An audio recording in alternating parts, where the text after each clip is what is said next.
Shalom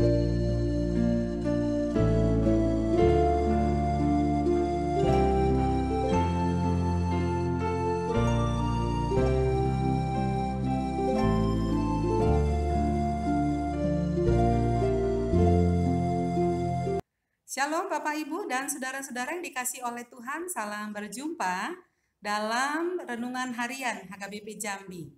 Sebelum kita mendengarkan firman Tuhan, marilah kita menundukkan kepala. Kasih karunia dari Allah Bapa, kasih sayang dari Tuhan kita Yesus Kristus, dan persekutuan daripada Roh Kudus, itulah kiranya memberkati kamu sekalian. Amin. Saudara, saya baca firman Tuhan untuk kita semua, yang diambil dari kitab Lukas pasalnya yang kelima, ayatnya yang ke-32, demikianlah bunyinya. Aku datang bukan untuk memanggil orang benar, tetapi orang berdosa supaya mereka bertobat. Saudara yang dikasihi, ayat yang baru saya baca tidak berdiri sendiri. Bila kita membacanya sebelum ayat 32, ayat ini dimulai dengan perjumpaan Tuhan Yesus dengan seorang pemungut cukai yang bernama Lewi. Bagi orang Yahudi, pekerjaan pemungut cukai merupakan pekerjaan yang hina. Statusnya disamakan seperti seorang tunasusila. Jadi, bagi orang Yahudi, seorang pemungut cukai bagai sampah masyarakat yang tidak layak berbaur dalam masyarakat. Bagi Lewi, ketika bertemu dengan Yesus, sang guru besar yang dari surga, pelaku banyak tanda-tanda mujizat, sangatlah berkesan di dalam hatinya dan menjadi sebuah kehormatan yang luar biasa ketika dia bertemu dengan Tuhan Yesus.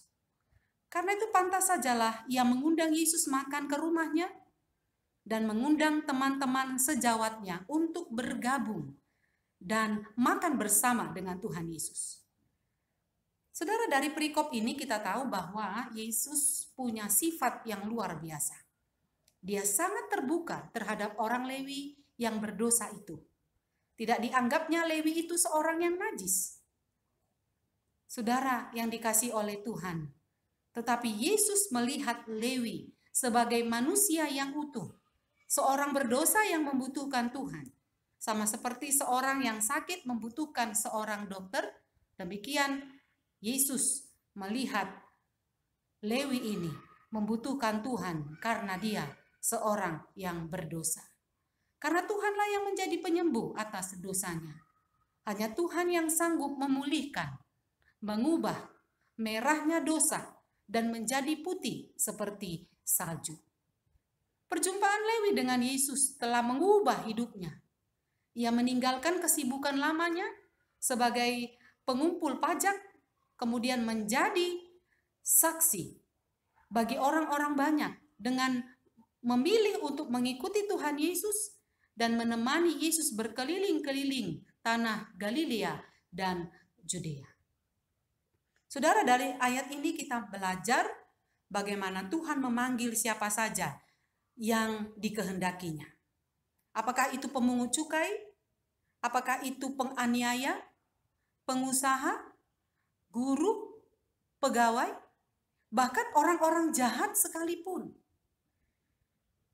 Bahkan para narapidana, bahkan orang-orang yang kita singkirkan, dan banyak orang telah menyatakan dia seorang yang najis. Bila Tuhan mau mengubahnya, maka Tuhan akan mengubahnya menjadi pengikutnya, bahkan menjadi pemberita Injil. Ayat ini mengingatkan kita sebagai orang Kristen supaya kita jangan menghakimi orang-orang berdosa, tetapi berdoalah agar jamahan Tuhan terjadi bagi orang yang berdosa itu.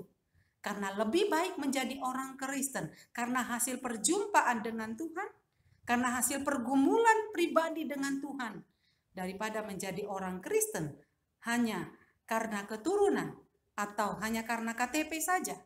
Karena itu saudara yang dikasih oleh Tuhan, ingatlah firman Tuhan pada hari ini, bahwasannya tujuan Tuhan datang ke dunia ini bukan untuk orang benar, tetapi untuk orang berdosa. Supaya orang berdosa itu diselamatkan oleh Tuhan.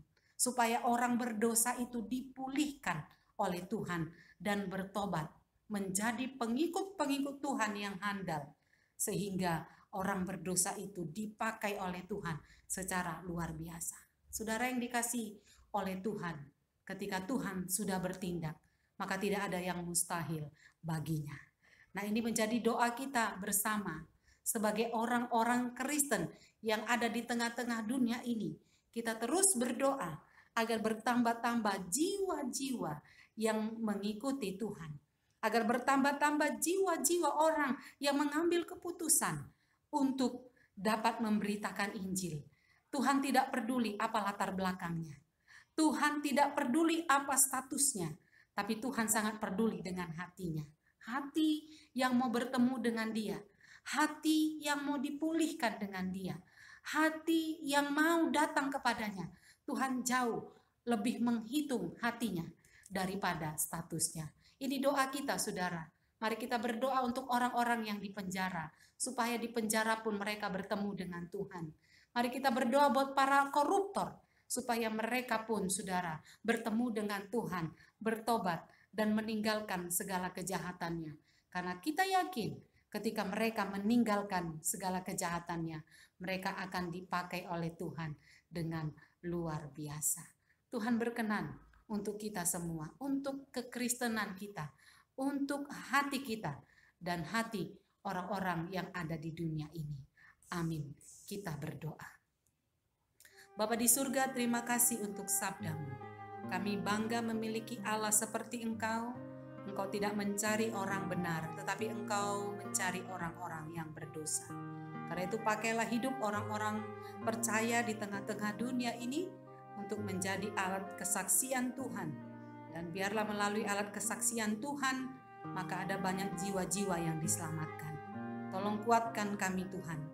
Walaupun pada saat ini kami masih setia mengikut Engkau, ajarlah kami Tuhan, supaya kami tidak menghakimi orang berdosa, tetapi kami memahami bagaimana Tuhan punya hati yang mulia untuk dapat membuat orang-orang yang berdosa itu datang kepadamu, karena Engkau saja yang dibutuhkan orang berdosa itu. Terima kasih ya Allah, di sini kami berdoa buat seluruh jemaat-Mu, kalau ada yang sakit Tuhan sembuhkan dan pulihkan. Yang berduka cita biarlah Tuhan hiburkan. Yang punya banyak pergumulan apapun Tuhan kuatkan. Dan Tuhan berikan kekuatan baru. Berkati anak-anak kami yang melalui banyak proses belajar mengajar. Kiranya Tuhan Engkau yang memberkati anak-anak kami, supaya mereka anak-anak yang pintar dan takut akan Tuhan, dengan serius meraih cita-cita dan masa depan mereka. Berkati gereja dimanapun berada menjadi alat Tuhan untuk menyampaikan kabar baik. Kami berdoa juga buat dunia yang sedang dilanda oleh wabah COVID-19. Tuhan peliharakan anak-anak-Mu, walaupun di dalam lembah kekelaman, tetapi ada Tuhan menyertai anak-anak-Mu dimanapun berada. Terima kasih ya Allah, kami menyerahkan hidup kami kepadamu. Biarlah kami setia sampai akhir hidup kami. Dalam nama Tuhan Yesus, kami berdoa dan mengucap syukur. Amin. Shalom Bapak, Ibu, dan Saudara yang dikasihi oleh Tuhan. Selamat beraktivitas. Nama Tuhan ditinggikan dan dimuliakan.